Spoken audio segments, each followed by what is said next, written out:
We'll go ahead and do I have to grab them? Yeah. Okay. We'll go ahead and call this meeting to order. Board Chair Terry Hill is unable to be here this evening due to traveling out of town, so as Vice Chair, I will be officiating tonight. Are there any elected officials? I don't think so. All right. We will hold a called meeting on Wednesday, July 17th, prior to our regular session meeting for action on the annual superintendent evaluation. We also wanted to recognize Boy Scout Troop 757, who are present this evening as part of their work towards a citizen badge. Guys, if you're out there, would you stand up so we can see you? Great. Thank you so much for being here tonight. Welcome. Thank you. And this also is Hannah Self's final meeting as our Board of Education student representative. And Noah Kelly, who will be our student representative for 2019-20, will be joining us in July.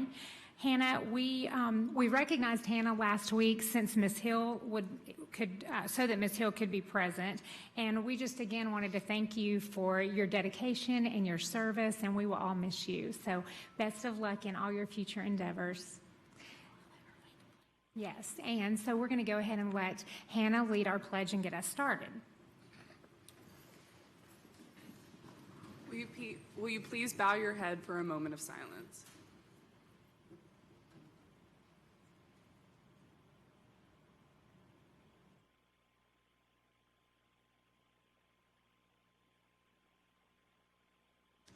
Will you please face the flag for the pledge? I pledge allegiance to the flag of the United States of America and to the republic for which it stands, one nation, under God, indivisible, with liberty and justice for all. Thank you. Thank you, Hannah. And I would like to call on Superintendent Thomas, who'd like to say a few words about some very special people tonight. Thank you, Madam Chair, members of the board. Tonight is, it's kind of a sad night for me. We've got some members of our executive team that are retiring. We actually had Ms. Cheryl Hickman, who retired in January from our executive team, and just like to take a few minutes and just publicly thank Dr. Davis, Clifford Davis, and Ms. Melissa Drennan for their years and years and years of service, and the thousands and thousands of students and the teachers and administrators that they've all had such a positive impact on over the years. And my goodness, we're going to miss them. One thing about Dr. Davis and, Ms. Hickman and also Ms. Drennan, they've never been shy about expressing their professional judgment to me. Anytime that they think I'm going to mess up, they'll certainly tell me, and I appreciate that they're willing to jump in and present all sides of a situation. So they've been such valuable members of our executive team over the years, and I have really just I value our friendship and also appreciate the opportunity to work with them in the capacity and to serve with them in the capacity that I have served with them in. And I'd like to just take a minute and got just a little certificate of appreciation for both of you. And Ms. Hickman's not here with us tonight, so we'll get her certificate and just a little token gift of appreciation from me. And like for the board, they would join me with Dr. Davis, and we'll do that individually, and Ms. Drennan for a picture and the presentation of certificate. So thank you.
to do. We're going to miss you all.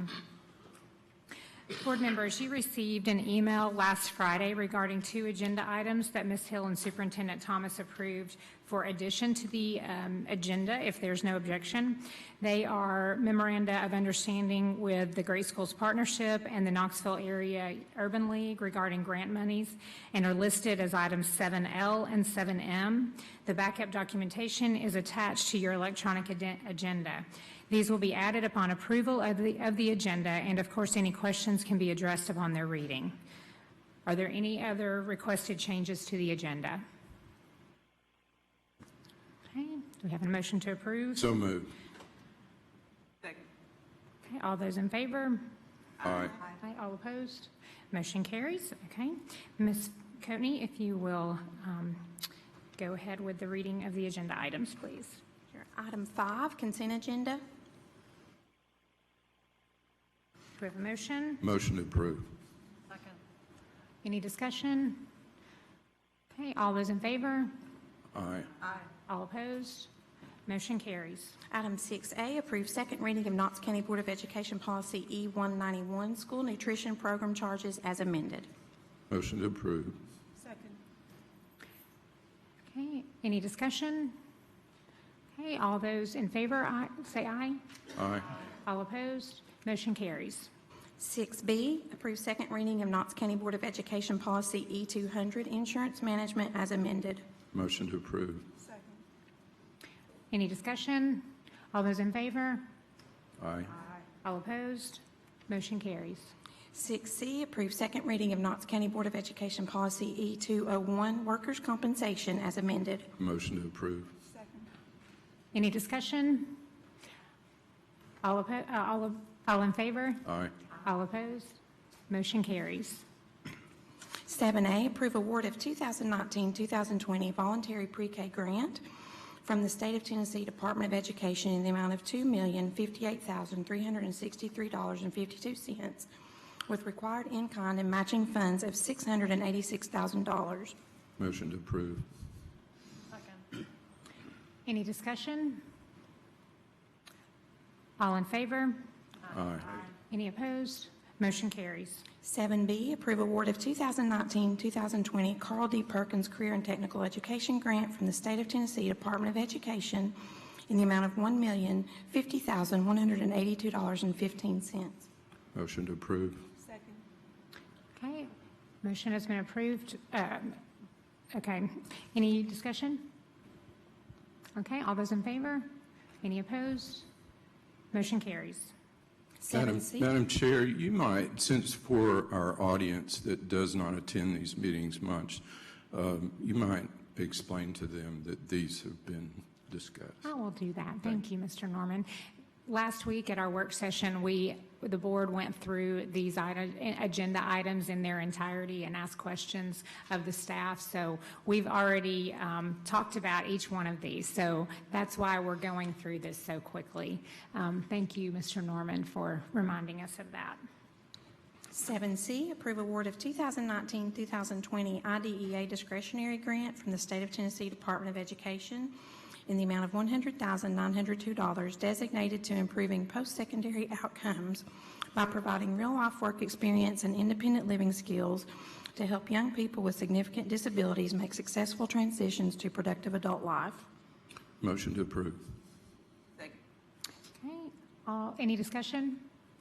All those in favor? Aye. Any opposed? Motion carries. 7D, approve memorandum of understanding with the State of Tennessee Department of Education for 2019-2020 Coordinated School Health Project and award of grant funds in the amount of $185,000 with required matching funds in the amount of $15,000. Motion to approve. Okay, any discussion? All in favor? Aye. Any opposed? Motion carries. 7E, approve memorandum of understanding with the Knox County Health Department for provision of the in-school health program and school nursing services up to $496,461 for the term of July 1, 2019 through June 30th, 2020. Motion to approve. Second. Okay, any discussion? All in favor? Aye. All opposed? Motion carries. 7F, approve memorandum of understanding with Robotics Education and Competition Foundation for receipt of grant funds in the amount of $27,650 designated for robotics training and equipment, and donation from Tennessee Valley Robotics in the amount of $22,150 to support this district grant. Motion to approve. Okay, any discussion? All in favor? Aye. Any opposed? Motion carries. 7G, approve memorandum of understanding with Great Schools Partnership for receipt of funds up to $14,000 designated for 2019-2020 Shakespeare and Shades programming at Vine Middle School. Motion to approve. Second. Any discussion? All in favor? Aye. Any Aye. opposed? Motion carries. 7H, approve American Association of School Librarians and Bound to Stay Bound Incorporated grant in the amount of $750 on behalf of Molly Moore of Beaumont Magnet Academy, designated for travel, hotel, and registration fees for the AASL 2019 National Conference. Motion to approve. Second. Any discussion? All in favor? Aye. Any opposed? Motion carries. 7I, approve Lowe's Toolbox for Education grant in the amount of $5,000 for Hawes High School, designated for the purchase of exercise equipment and technology for a move and learn center in the school's library. Motion to approve. Second. Any discussion? All in favor? Aye. Any opposed? Motion carries. 7J, approve URSCH2M Oak Ridge LLC UCOR Education Mini Grant in the amount of $1,000 for South Knoxville Elementary School, designated for the school's STEM program. Motion to approve. Second. Any discussion? All in favor? Aye. Any opposed? Motion carries. 7K, approve donation from Hardin Valley Elementary School PTO in the amount of $27,647.29, designated for the purchase of an electronic message board for Hardin Valley Elementary School. Motion to approve. Second. Okay, any discussion? All in favor? Aye. Any opposed? Motion carries. 7L, approve memorandum of understanding with Great Schools Partnership for receipt of funds in the amount of $15,000 from a Trinity Health Foundation Phase 1 grant for exploration of a Knox County Recovery High School. Second. Okay, any discussion? Ms. Babb? Could we just get a little bit of explanation on this, since we didn't talk about it last week?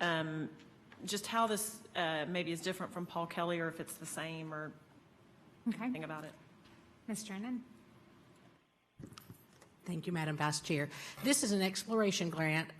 Some of you may recall that Karen Pershing and I, Karen from the Metropolitan Drug Commission, and I went to the Recovery High School Conference last year, brought back some information, and took the first steps in forming a stakeholders committee, which includes a lot of local mental health and advisors. It includes representatives from both mayor's office and just a number of community stakeholders who would be invested in this process. As a committee, we did some exploration. We had a visit from an expert from Vanderbilt University, and we've made the collective decision that Knox County as a whole, because we've been very clear that this is the one piece of this would be school system responsibility, but it really would be a community partnership. As a result of that, we made the decision as a group that we would like to move forward. This Trinity grant is the opportunity for us to do some more exploration. It will fund two things. It will fund a trip for 4 people, which will be 2 from the school system, 1 from Helen Ross McNabb, and 1 from the Metropolitan Drug Commission, and to return to the Recovery High School so that a conference which is occurring at the end of this month, and additionally a visit to Clark County in Nevada so that we can take a look at a recovery high school. Most of the recovery high schools in the nation are private agencies, but Clark County has a public-private partnership, which is what we would want to explore in Knox County. So that's what this $15,000 will cover. Thank you. All right, thank you. Thank you. Okay, any other discussion? Okay, all those in favor? Aye. Opposed? Motion carries. 7M, approve memorandum of understanding with Knoxville Area Urban League and the receipt of grant funds in the amount of $60,000. So moved. Second. Okay, any discussion? Mr. Norman? Yes, thank you, Madam Chair. I just have a couple of questions. Okay. Ms. Campbell? Hey. Yes, hey, sir. Thank you, Tammy. I guess first, just how long has this grant been offered from the Urban League? We actually, we were approached by Phyllis Nichols, the executive director, this year, and we have 18 to 20 months to work through it. It's up to $60,000, and it's to focus on educational equity issues, which we're going to align it to our KCS initiatives of early literacy, Knox Reads, Knox Advances, which we will apply to equity in leadership, and have training for parents as well as educators related to ACEs and cultural responsiveness in our classrooms. Okay. Very in favor, of course, of the literacy initiatives and so on. I did have a couple of questions when I read the background stuff about equity. I didn't really understand what was meant by equity. And I guess it refers to this is leadership type things. I don't know. Well, even it gave us around 6 or 7 different areas, but equity may be more so related to access, and for all students to have access to higher, more rigorous coursework, whether that's through an IB or an advanced academics course program, making sure all students have that, as well as lifting the voice and elevating the value of education among all stakeholders in Knox County schools. Okay. And we got it late. Why did we get it late? Because there was some information that came from the national affiliate that was sort of late in the, I guess, transition to us. So we do apologize for it coming so late. But as Ms. Nichols, I've been sort of leading or co-leading this effort with her. And so this is the first time they've actually had an opportunity to give us back some resources versus sort of extending or receiving resources from the district. So it's a new program. It's a new pilot program out of their national affiliate. And so some of the information trickled down to us a little bit late. So Okay. I do apologize for So that. this is the first time the school system is receiving grant money from the Urban League with this vehicle. Yes. Okay. Okay, thank you. Thank you. Okay, any other questions? Okay, all in favor? Aye. Any opposed? Motion carries. Item 8A, approve contract with Associated Fire Services LLC for provision of fire sprinkler services and inspections as needed for the term of July 1, 2019 through June 30th, 2020, which may be extended for 4 additional years, 1 year at a time, for a total of 5 years. Just so moved. Okay, any discussion? All in favor? Any opposed? Motion carries. 8B, approve contract with Central Technologies Incorporated for provision of video surveillance systems as needed for term of July 1, 2019 through June 30th, 2020, which may be extended for 4 additional years, 1 year at a time, for a total of 5 years. So moved. Any discussion? All in favor? Aye. Any opposed? Motion carries. Item 9A, approve Knox County Board of Education 2020 annual calendar. So moved. Okay, any discussion? All in favor? Aye. Any opposed? Motion carries. 9B, approve addendum to Knox County Schools Social Studies textbook adoption. So moved. Any discussion? All in favor? Aye. Any opposed? Motion carries. 9C, approve fiscal year 2020 Knox County Schools differentiated pay plan. So moved. Any discussion? Ms. Owen? I would just like to request that when we have our workshop in the fall, that we could look at this a little more closely and talk about maybe some. Okay, thank you, Ms. Owen. Any other questions? Okay, all in favor? Aye. Any opposed? Motion carries.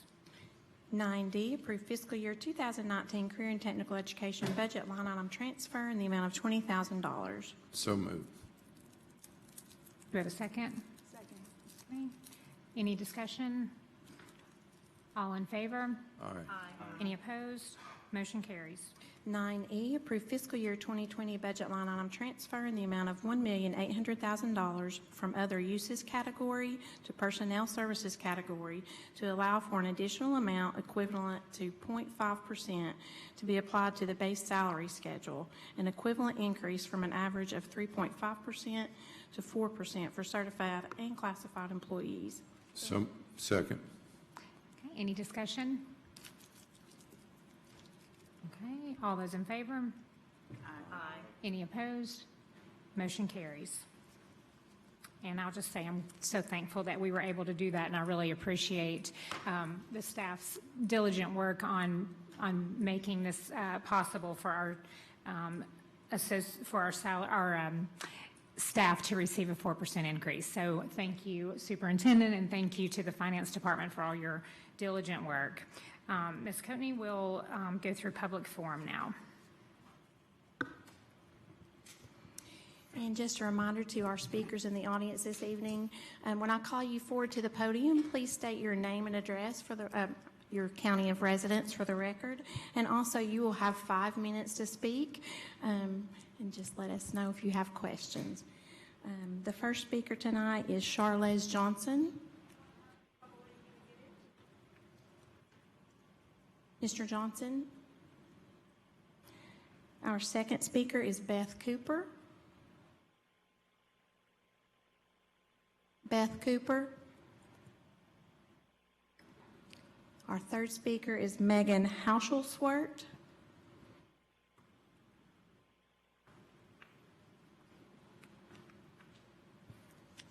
And Ms.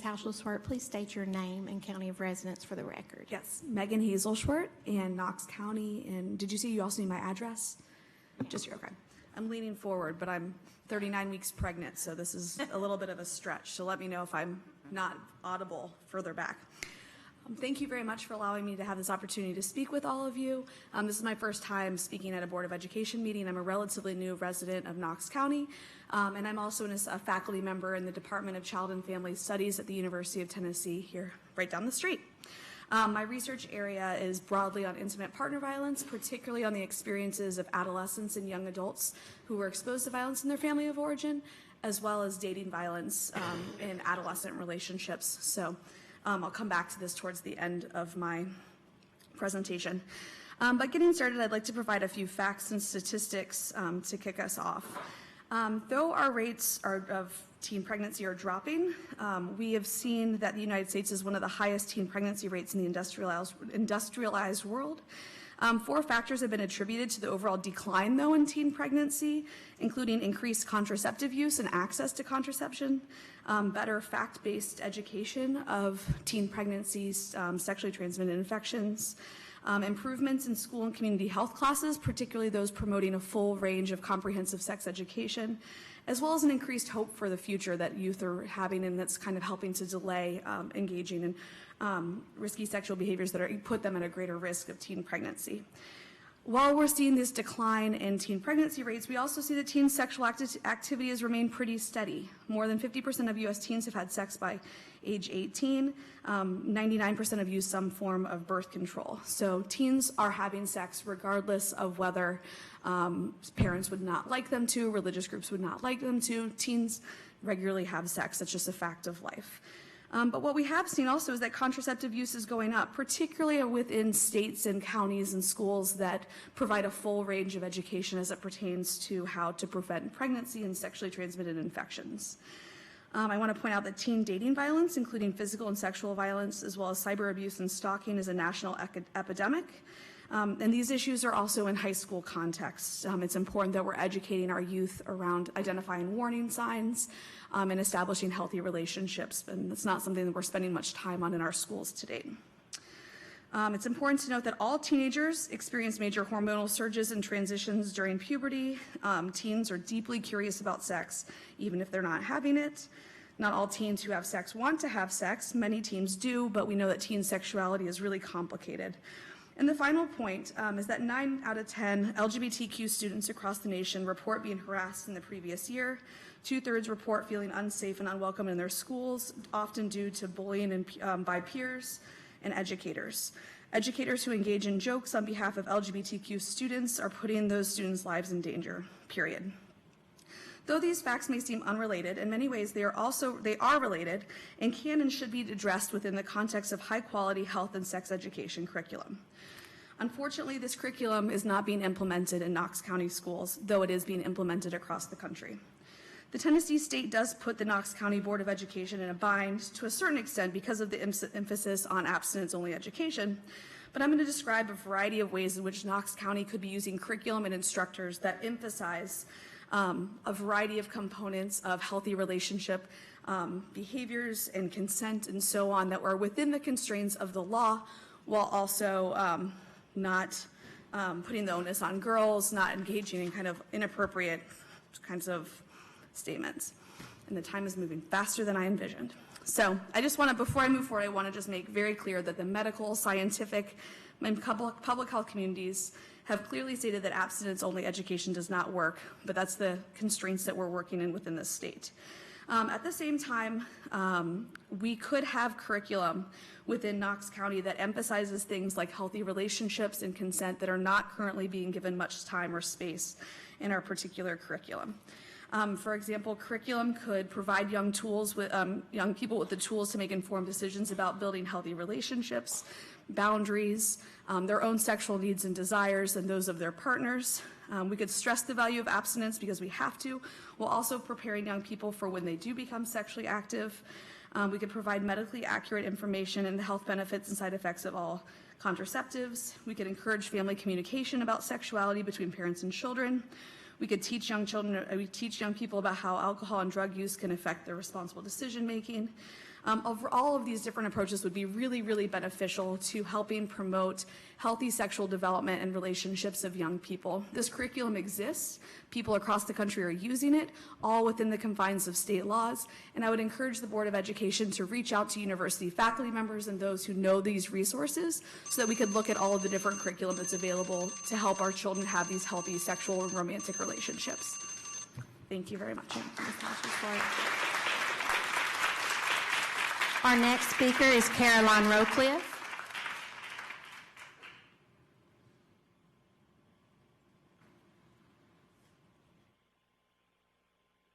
Ms. Roecliff, please state your name and your county of residence for the record. Carolineroecliff, Knox County.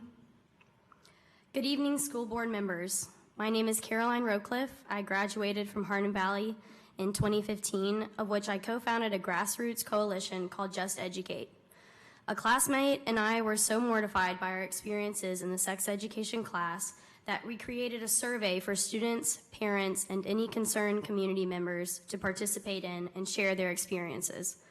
We received over 200 responses, of which half of those surveyed said they were offended by something the teacher said in the presentation.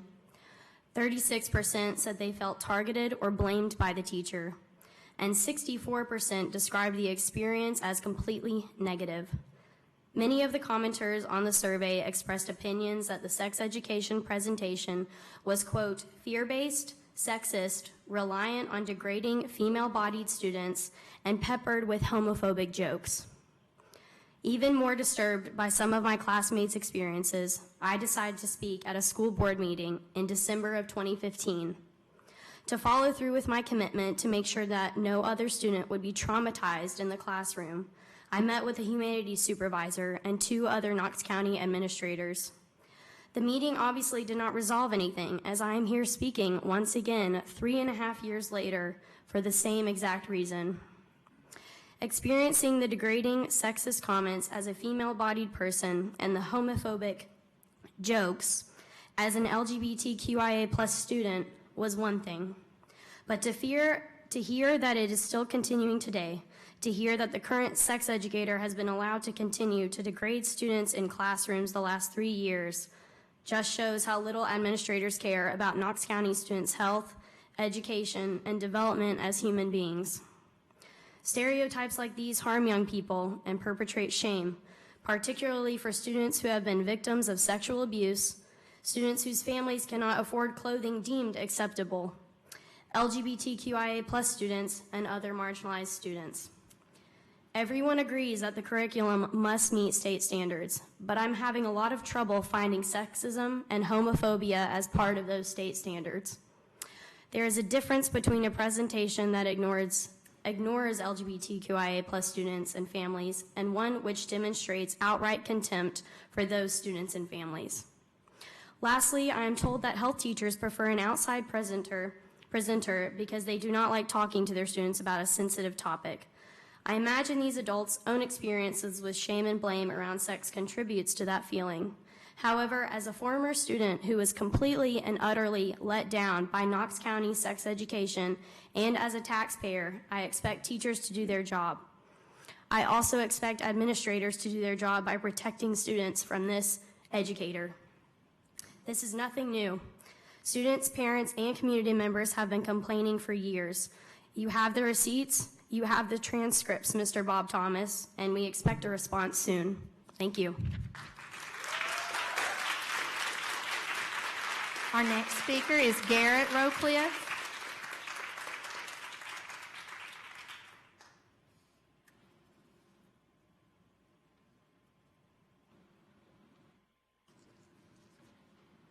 And Mr. Roecliff, please state your name and county of residence for the record. Garrett Roecliff, Knox County. Hello, school board members. My name is Garrett Roecliff, and I'm a 2018 graduate of Hardin Valley Academy. In the past 2 weeks, over 417 people have signed a petition to be shared with you and the Knox County Schools Administration. Many of these individuals have also shared their testimonies about their own or their children's experiences with Knox County Schools sex education curriculum and presenter. With my 5 minutes, I'd like to read you some of these testimonies. From Alex Henderson, former KCS student, quote, "Sat through this presentation twice, 8th grade and freshman year. Felt incredibly biased and even anti-LGBT at some points. I remember Lucas explicitly saying, quote, I'm not going to get into all that. Mr. Roecliff, please do not name individual staff or board members in your comments, please. Yes, ma'am. I remember the current sex education curriculum presenter explicitly saying, I'm not going to get into all that weird or gross gay stuff.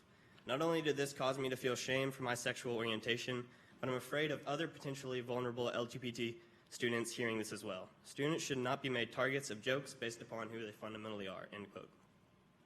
From April Tomberlin, parent of a rising 11th grader at West High School, "This is the same sex educator my daughter, who is now 21, had, and also my son, who is now 16. He is terrible. We had 2 pages of sexist and homophobic things he said when my daughter was in Knox County. My daughter and her friends took notes, and we compiled them into 2 pages. It was unreal what he said. We let the assistant principal know the things he said, and his quote was, 'This is way above my pay grade.' He told us to email Knox County Schools, and we heard nothing," end quote. From Jessica Strutz, former KCS high school teacher. Just a reminder, please don't read individual names. Those people may not be present, and so just please omit the names, okay? "The language in the sex talk is misleading and harmful to young adults who are receiving this information at a critical development stage. Knox County teens deserve a more honest, beneficial, and loving approach to this challenge topic." From a former KCS student graduating class of 2018. "The curriculum promotes harmful stereotypes, is incomplete, and medically incorrect. Nobody took the material seriously because it is presented as a joke and uses scare tactics." From a mental health professional. "Many mental health issues that I see in my professional setting are related to the negative effects of inaccurate sex education. This can lead to self-loathing, shame, guilt, and harmful intimate relationships among youth and adults." From a parent of a West Valley 7th grader. "Saw the current sexual education curriculum presenter do his summary for parents at the beginning of last school year and was appalled by his inaccuracy and scare tactics. Also his no questions policy for kids, which he says he talks fast so they can't ask questions. For this reason, we opted our daughter out." From a KCS 11th grader. "All 3 times I've been taught the sex ed curriculum at KCS, the lessons have been clearly substandard.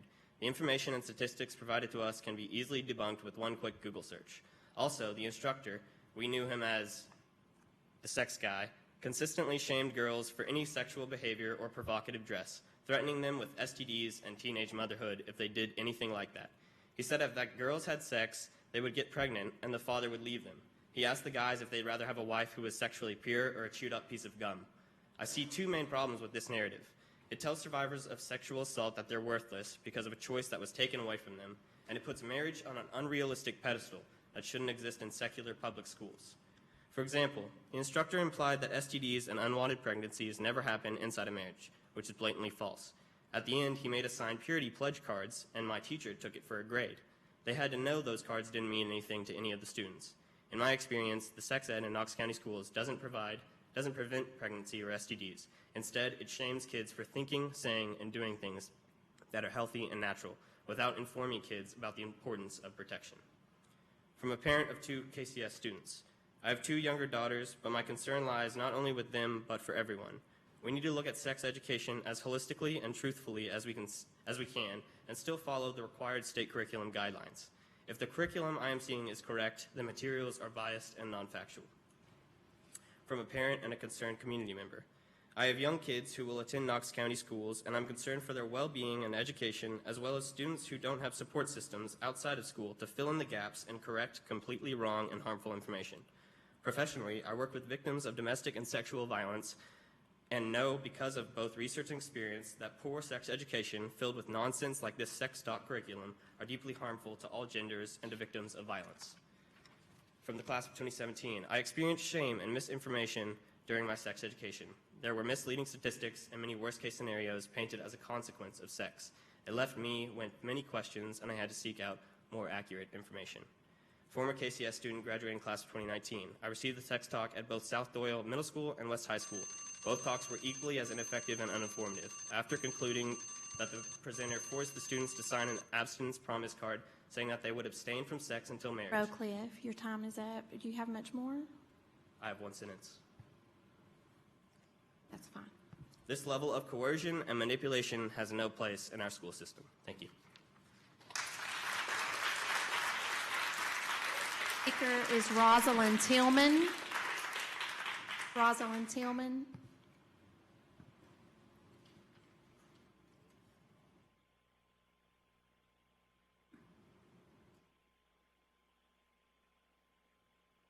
And Ms. Tillman, please state your name and county of residence for the record. I'm Rosalyn Tillman, Knox County. Good afternoon. I'm a Pellissippi State Magnolia Avenue campus dean. I am a member of the board of directors for Project Grad, and I am the chair of the College and Career Access Committee. I'm here to tell you just a little bit about our summer programs.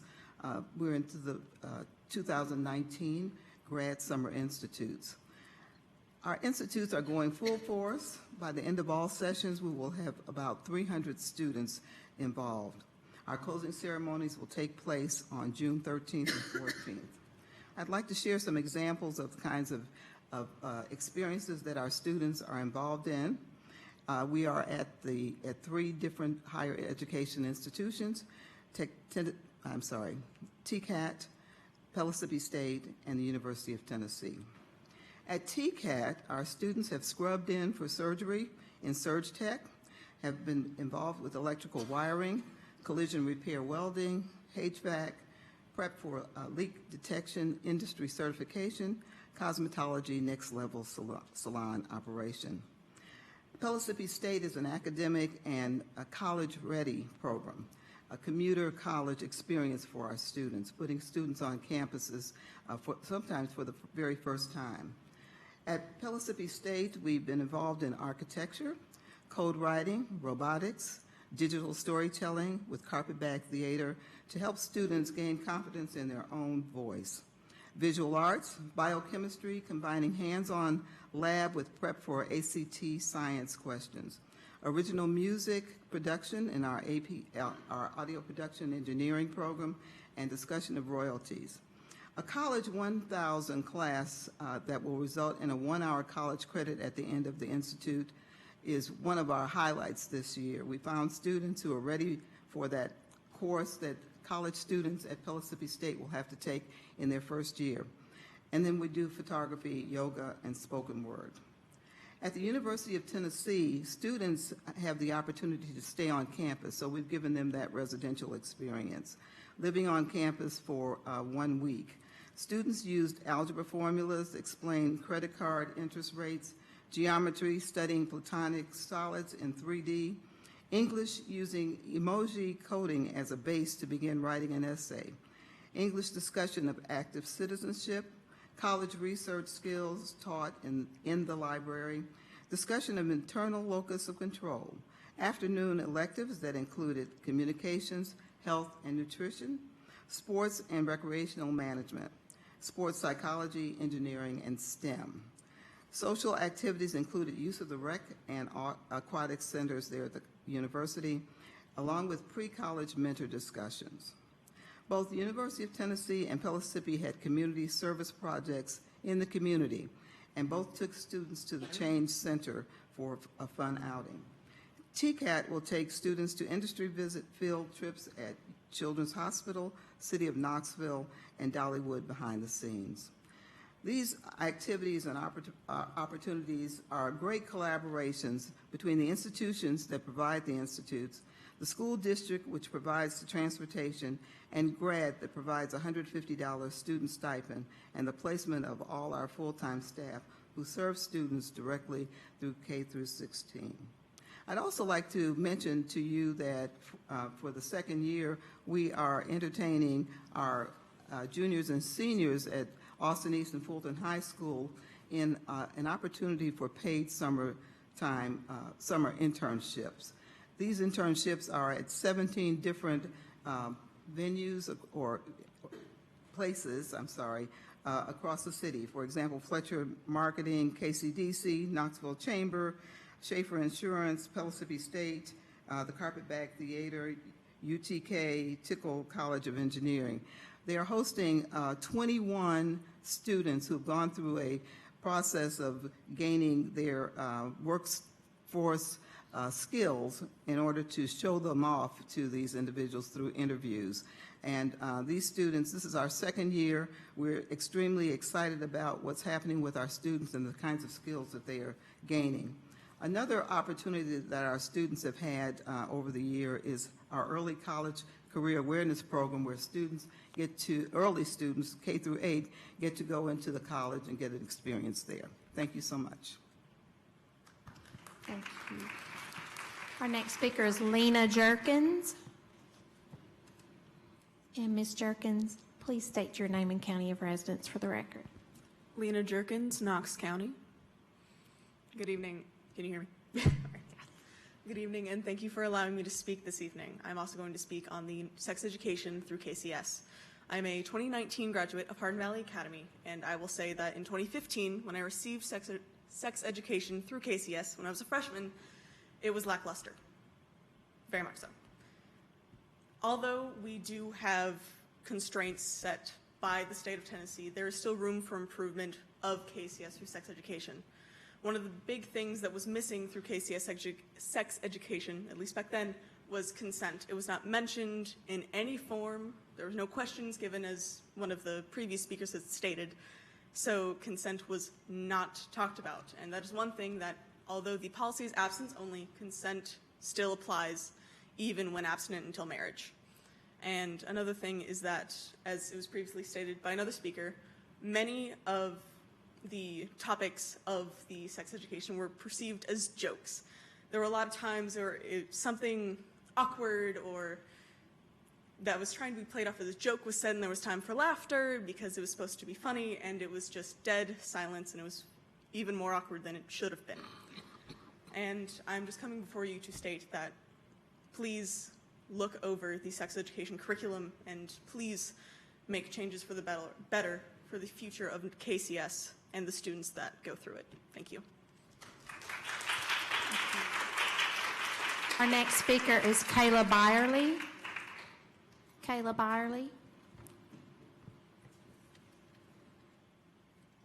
Ms. Byerly, please state your name and county of residence. Can you hear me? Cool. I'm Kayla Byerly Simon, and I am a Knox County resident. So I've been teaching comprehensive safe sex education to Knox County schools or Knox County students for about 3 years now. Obviously not within the school system, but in after-school programs and nonprofits. I have a bachelor's in psychology, and I'm a master's candidate in public health at the University of Tennessee. And I teach a curriculum that's approved by the Office of Adolescent Health.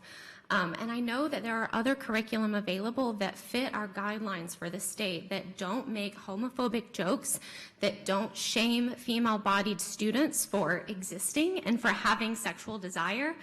I know that we can do better than this, and I know it won't cost money. These are cheap or free curriculum that are available for people. We need an educator who is compassionate and educated and knows how the human body works. I have students every single week who don't know what their uterus does. They don't know what a fallopian tube is. They don't know how pregnancy occurs. These are people that are graduating in a year. These are people who will probably raise children, and they don't know how their bodies work because teachers are afraid the educator doesn't understand.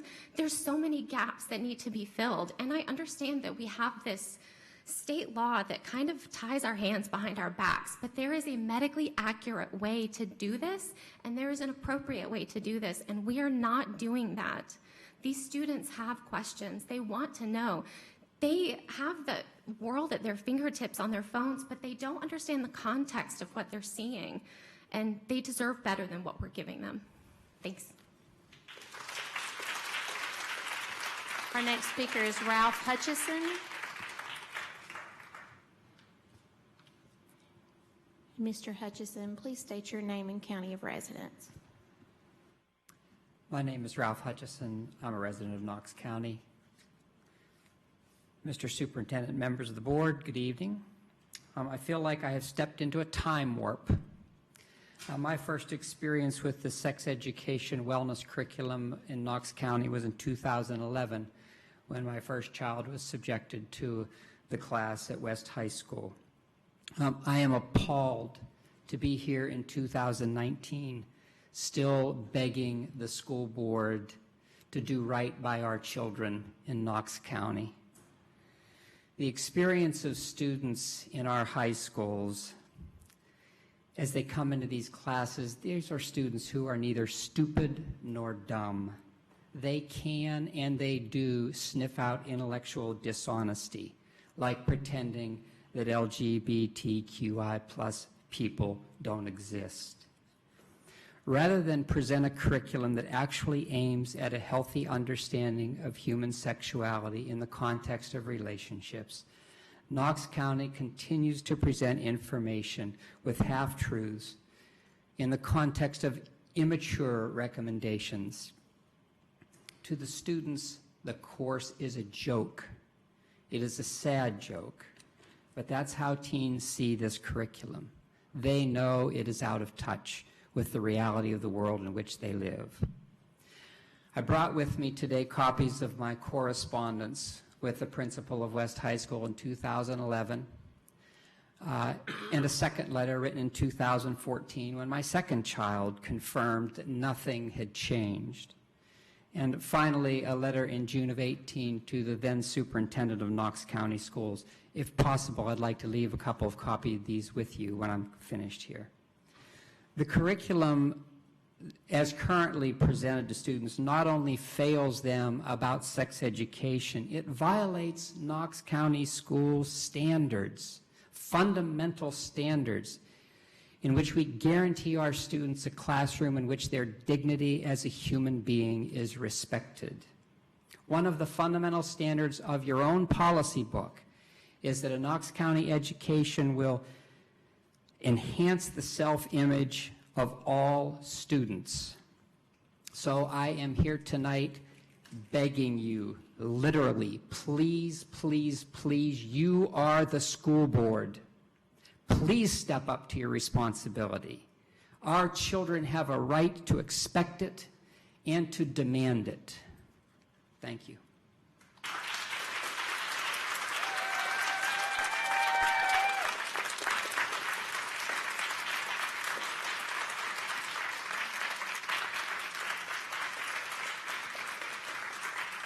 Speaker is Savannah Truman. Ms. Truman, please state your name and county of residence. Savannah Truman, Knox County. Good evening. My name is Savannah Truman, and I am a recent graduate from Hardin Valley Academy. Thank you for the opportunity to speak tonight, as it is my first time attending a meeting. Although there are many things about the Knox County school system that I admire, unfortunately, the sex education curriculum is not one of them. I wanted to come forward today to share my experience with the KCS sex education program in the hopes of opening your eyes to the issues within the curriculum that are damaging our community. The moment that stands out in my mind is the day when an educator came and gave the sex talk at Cedar Bluff Middle School my 8th grade year. At one point during the lesson, they were sure to address the girls in the room and say, "Girls, what do you do when a boy asks you to have sex?" And then proceeded to come up with a list of excuses that we could use to get out of having sex, such as having a headache or saying that we're on our period. When I raised my hand and said, "How about I just say no?" they brushed off my comment and went on to joke with the boys in the class how boys will be boys and they might not listen to my word of no. I was appalled. Instead of teaching these young men to respect when a woman says no, I felt that the curriculum was doing nothing but perpetuating rape culture and teaching the girls that our voices don't matter. Although he never explicitly said to the boys that they don't have to listen to what girls say, I left that talk feeling shut down, shamed, and ignored. No person should be made to feel that way, especially when learning about something as important as sexual health and safety. Our current sex ed curriculum is filled with misleading statistics, dated information, and stigmatizing language surrounding sexuality and sexual health. It is now that I would like to propose some possible improvements to the sex ed education without having to bypass the current state laws. First, I believe that it is essential that we educate about the importance of consent, and we need to emphasize that if it is not a verbally spoken yes, then it is not outright consent. We need to teach our students that things such as being intoxicated, being in a relationship with that person, and having sex prior are not forms of implied consent, and that consent can be revoked at any time. Another thing we need to educate on is the various forms of birth control and their effectiveness, such as different types of pills, IUD, hormone patches, shots, etc. The importance of being educated about the options available will help the young adults in our community to make more informed decisions about their bodies and their health and prepare them for the rest of their lives. Thank you for your time. Our next speaker is Constance Avery.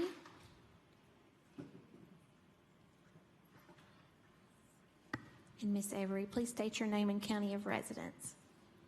My name is Constance Avery, Knox County. So when I look at this issue, I look at what we're dealing with nationally. Nationally, this country has an issue with sex, period. We are going through so many different reforms, so many different dynamics of sexual encounters, sexual assault. I have a president that has made multiple inappropriate comments relating to sexuality and sex in general as far as women in our LBG community. But then additionally to that, we come to the level where we can be the most impactful and really start to make real changes in what we just discussed entire forum today, which is respecting each other, understanding our sexuality of each other, and as well as that, looking to the school system to not necessarily teach our children sex, because I still believe that belongs to the parent, but informing our children of sex and what is deemed an appropriate concept of interactions with each other in public facilities and the standards that are set by the school and expectations of what we want to have deemed amongst our students in sexuality understandings. Yes, we are going to sit here and play this card of state restriction. We are aware of that. That's why we have a reform factor that we have to address, obviously, on the state level. But locally, what this school board can do is just the things that people have talked about. There is nothing funny about sexual assault. There is nothing funny about sexual predators. There is nothing funny about making excuses for men to say, well, boys will be boys. Lie. Where is the truth to that? Especially when I know that there are boys being sexually assaulted just at the same rate as girls are. I am disappointed when I come and watch my country sit here and make such excuses of what they have made. And then you have an educator who has had a history, not like 1, 2 incidents, but years of incidents behind his behavior. And somehow he is still educated and being paid by my tax dollars in this school system. So that lets me know what I've been deeming and been preaching since the day I stepped forward to this podium. Knoxville, pay attention. These people are voted, every last one of them. And since they can't make the proper change and understand when someone should probably be terminated from their position. See, I don't like firing people. I really don't. I'm not with that myself. But when you deem multiple times over and over and over again how you cannot handle the roles and duties of your job as simply as educating children on proper sex anatomy and what's considered a yes and no and what is a yes or no go as far as in your interactions with each other as men male and female, that means to me that you probably need to be relieved from your position. That's what that means. And so that's why I say it again. If this school board can't understand that, then let's help them know that they can be relieved of their positions as well too. They don't have to be here. No one does. And that means if we can't get you to terminate the proper people when they show failure in their performances, and I'm sure you've had talks with him and made reprimanded actions, and he continues that behavior. Madam Chair, that means that they have to go. And this is the same individual that constantly interrupts. Order. No name. Point of order. There is no names been mentioned. I'm Was that not the tired rules of when I being came forward? shouted at by this I don't have to woman. lower my voice. It's called a microphone. If you don't want the microphone, I can move the microphone and then use my regular voice. Is that better for you? Does that help now? Can you hear me now? Okay. So we can continue on with the conversation. As I said before, Knox County, they don't have to be here. So let's focus on what we can really do about this situation, which is remove these board members, and particularly those that especially like to keep interrupting us when we come here to state our concerns. They don't have to be here. Get them out. Get out. Our next speaker is Ginger Treese. Ms. Treese.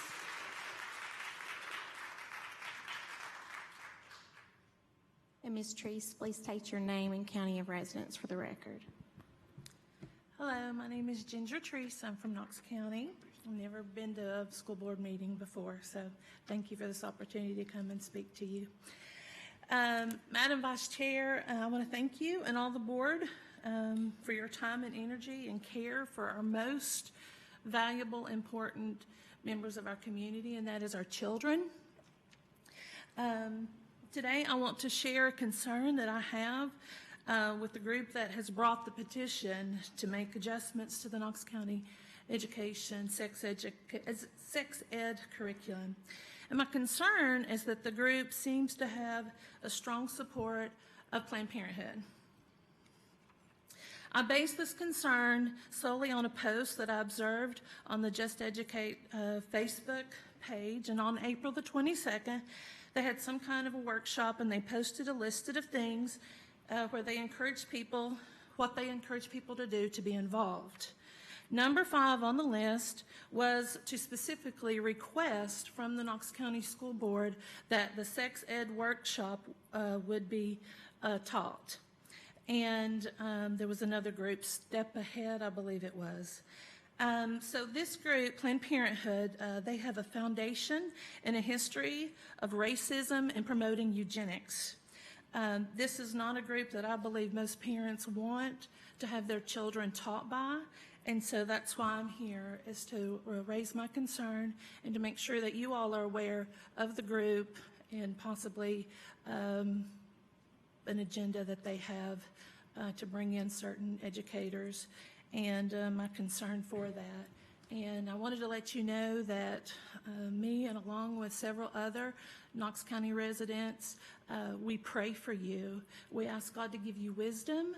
We ask God to help you in all your decisions and to protect you and your families and our teachers and our students every day. And I want to thank you for all you've done and your care and your consideration. Thank you for the time. Thank you. Speaker is Amanda McClellan.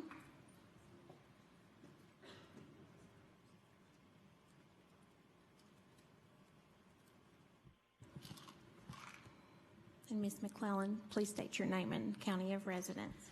My name is Amanda McClellan, and I'm a Knox County resident. Thank you so much for allowing me to speak tonight. You've heard from a lot of different people, and nothing that I'm about to say to you hasn't already been said tonight. I have 2 children who are Knox County students, and my oldest has been through 3 years of the middle school sex ed curriculum. And the first time that she came home and told me that she was really upset by the sex ed educator, I thought she was overreacting. I thought surely it wasn't that big of a deal.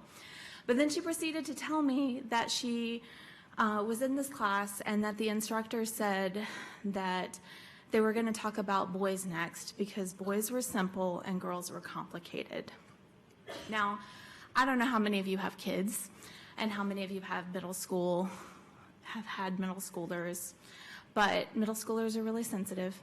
And that one statement, which continued to be repeated over the course of 3 years, had a really harmful impact on my daughter and on the other girls in her class. And not just the girls. That's the thing that everybody thinks about, is this moment that's harmful. But the thing is, this past year, I've been a consent educator at the University of Tennessee as part of my internship there.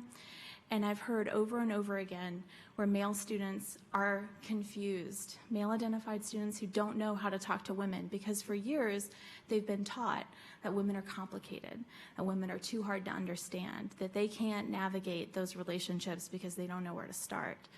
It doesn't have to change. Of course, I would like to change our abstinence-only education, but there are so many ways that we can be creative and we can approach this problem from a holistic and respectful approach that values the lives of all of our students, especially in those vulnerable places. Middle school students are easily impressionable, and those jokes, those misogynistic comments will live on in their memories. They may not be having sex now, or they may not be thinking about sex now, but you can bet that when they are, that voice is going to come back up. That voice is going to come back up and tell them they just have to push a little harder. They don't have to worry about communication. They don't have to worry about consent. They just have to keep going, because ultimately girls are too complicated, and so they don't have to bother. Knox County, y'all have a responsibility. You have an obligation. We're trusting you with our children. This is your job to take care of our children and to educate them in a holistic and factual way. I can't tell you the number of times that my daughter came home and told me that literally fake news. It was literally not true, the things that she was told in her sex ed class. Now, her mother is very outspoken and very informed in these matters, and I took care to educate her, and we talk about sex on a regular basis. It's usually, to be honest, it's usually in the car on the way to and from things, because that's where sex ed happens in the most natural, organic way. And I understand that she's privileged in this way, but there are a lot of Knox County kids who are not privileged in this way, kids who don't have the opportunity to have open and honest conversations with a parent who will not only give them the facts, but will also answer questions without judgment, without shame, without harmful reactions. There's absolutely no reason that my daughter needed to sit through not one, not two, but 3 of the same harmful, shameful, misogynistic sex ed classes. And she's just finished middle school. Is this going to keep going? Is she going to high school next year only to be exposed to this further again and again? Is that the plan that you all have? I really hope not. I know that you all are informed educators. You read the news. You have Google just like I do. There are many, many solutions to this that do not violate state law. There are lots of ways to approach this problem. At a foundation, it begins with respect. Thank you.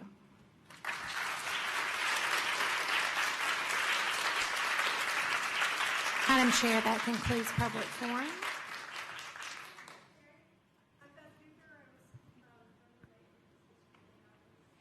Thank you, Ms. Coatney. Ms. Cooper, I called your name second on the list, and so it... Yeah, I'm sorry, we've already called your name. Thank you.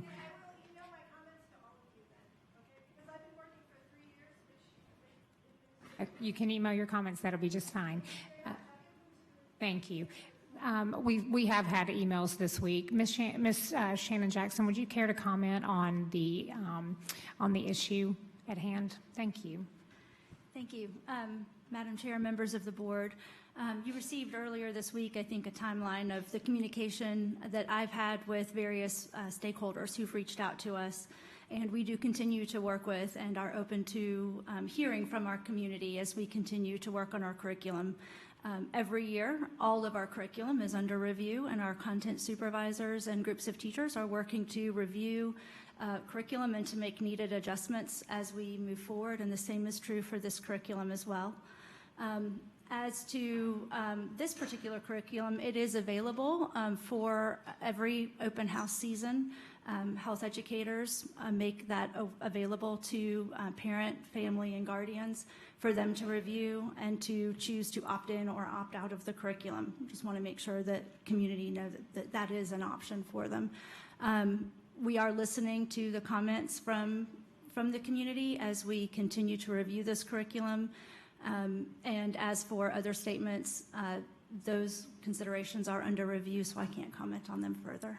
Thank you, Ms. Jackson. We typically don't respond to public forum, but since we have all received emails this week, I thought it was important that everyone on the board be able to hear what Ms. Jackson, who is our in charge of curriculum and instruction, what she's been working on, so that we are all on the same page. So thank you for that report. And do I have a motion to adjourn? So moved. Second. All in favor? We are adjourned.